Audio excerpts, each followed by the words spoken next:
L'important, ce n'est pas la taille, c'est la façon dont on s'en sert. Voilà une phrase que te diront tous ceux qui en ont une petite. Je te parle ici de page de vente.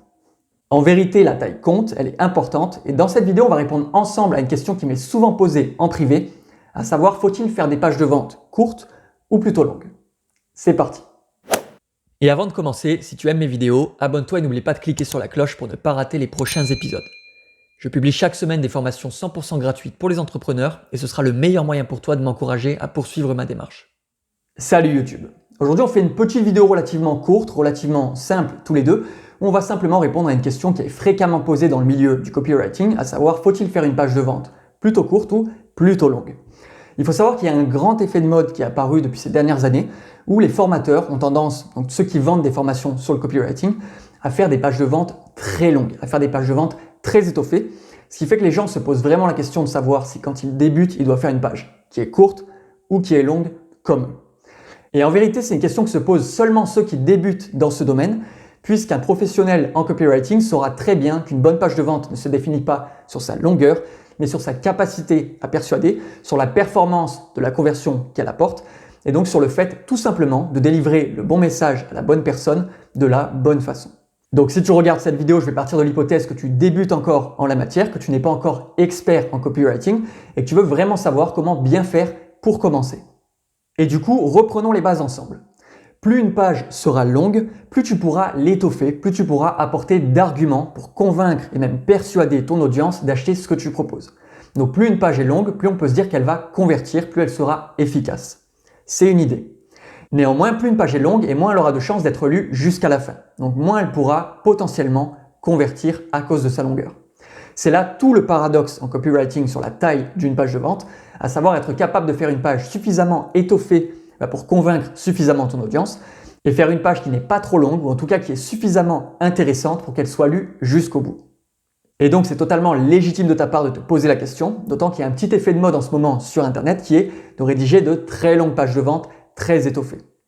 En vérité, selon moi, si tu débutes, la chose que tu dois faire dès le départ, c'est faire des pages de vente qui soient les plus courtes possibles. J'ai 4 raisons de te pousser à faire ça. Je vais les détailler évidemment dans la suite de cette vidéo. Néanmoins, avant de t'expliquer pourquoi tu devrais faire toi-même des pages de vente plus courtes, j'aimerais te mettre en garde sur un élément précis. Les personnes qui te vendent du copywriting sur Internet, celles qui vont te vendre des formations à plusieurs milliers d'euros en général, ont tout intérêt à ce que tu n'y comprennes rien à cette discipline. Ont tout intérêt à te montrer que c'est quelque chose de complexe, à te montrer que tu as besoin de ces formateurs pour apprendre toi-même à faire quelque chose de performant. Là où en vérité, si toi-même tu prenais le temps de réfléchir à la question, de te former gratuitement sur Internet, de faire des tests de ton côté, peut-être que tu perdrais certes quelques dizaines, centaines d'euros à faire des publicités sur des pages qui ne convertiraient pas. Néanmoins, tu apprendrais toi-même de façon expérimentale à tester ce qui fonctionne ou pas sur ton marché et ça pourrait peut-être te permettre d'éviter de payer plusieurs milliers d'euros sur des formations qui ne seraient peut-être pas utiles pour toi. Donc c'était une petite parenthèse. Comme tu le sais, mes vidéos sont 100% gratuites. Je n'ai pas d'intérêt financier à te les faire regarder.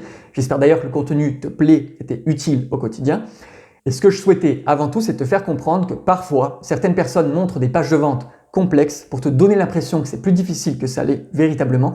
Là où, en vérité, avec une expression relativement simple qui va toucher ton client en plein cœur si tu as bien analysé quels sont ses désirs, ses objections, tu feras toi-même de très bonnes pages de vente 100% gratuitement. Et donc, revenons au cœur du sujet. Faut-il faire des pages de vente courtes ou longues? Comme je te l'ai dit, pour moi, il faut que tu commences par des pages de vente courtes et j'ai 4 raisons valables pour faire ça.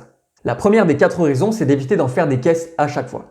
Tu dois, sur la forme du message, être le plus efficace possible. Ça veut dire quoi? Ça veut dire tout simplement éviter de faire du storytelling à rallonge à chaque fois. Chacun des blocs que tu vas mettre dans ton argumentaire de vente doit servir une cause qui est de faire lire le bloc suivant, doit aussi apporter des éléments différents qui vont être utiles pour ta conversion, parler des problèmes du client, parler des objections de ton client, mettre en avant ta légitimité à un moment donné, mettre en avant aussi une projection vers l'avenir, détailler ton offre. Bref, il y a plein de blocs différents. On a d'abord vu ensemble une trame de vente précédemment dans les vidéos sur cette chaîne YouTube. Néanmoins, une fois cette trame respectée, une fois que tu as mis tout ce qu'il fallait, tu peux y mettre la forme que tu souhaites par la suite. Eh bien, évite à tout prix de mettre trop de forme à chaque fois. Évite de partir dans des métaphores qui seraient beaucoup trop filées, des métaphores qui seraient beaucoup trop longues dans ton argumentaire. Au contraire, reste simple, reste efficace et donc n'en fais pas des caisses à chaque fois. C'est la meilleure façon pour toi de perdre tes clients. La deuxième raison de faire des pages de vente les plus courtes possibles, c'est cette fois-ci d'être synthétique. Autrement dit, ne plus parler de la forme, mais véritablement parler du fond de ton message. Et vraiment de choisir avec pertinence le peu de mots qui va être le plus impactant possible afin de persuader, donc toucher en plein cœur, provoquer des émotions fortes chez tes clients.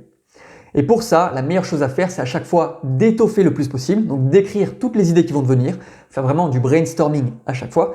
Et une fois que tu as mis à plat toutes tes idées, une fois que tu sais vraiment tout ce dont tu pourrais parler sur ta page, de réfléchir à qu'est-ce qui sera inutile, qu'est-ce qui va servir de blabla et qui ne va pas servir mon message directement, qu'est-ce que je pourrais couper ou autrement dit, comment est-ce que je pourrais diviser mon message par deux à chaque fois. En faisant ce travail à chaque fois, tu vas vraiment améliorer une compétence clé en copywriting, à savoir ta capacité de synthèse. Autrement dit, le fait d'être efficace dans ta rédaction. C'est quelque chose de primordial pour toi. Comme je te l'ai dit, il faut vraiment éviter de faire trop de blabla inutilement. Et donc, en faisant des pages de vente courtes, tu vas te forcer, au départ en tout cas, à développer cette compétence nécessaire pour la suite. Le troisième argument qui doit te pousser à faire des pages de vente courtes, c'est tout simplement de gagner du temps sur le process de rédaction.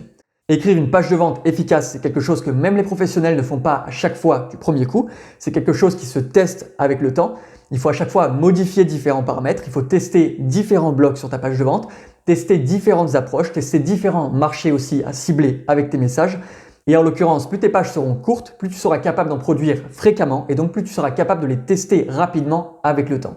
Et donc ce sera la meilleure façon pour toi de trouver quelle est la page qui réussit le mieux et donc de capitaliser là-dessus par la suite.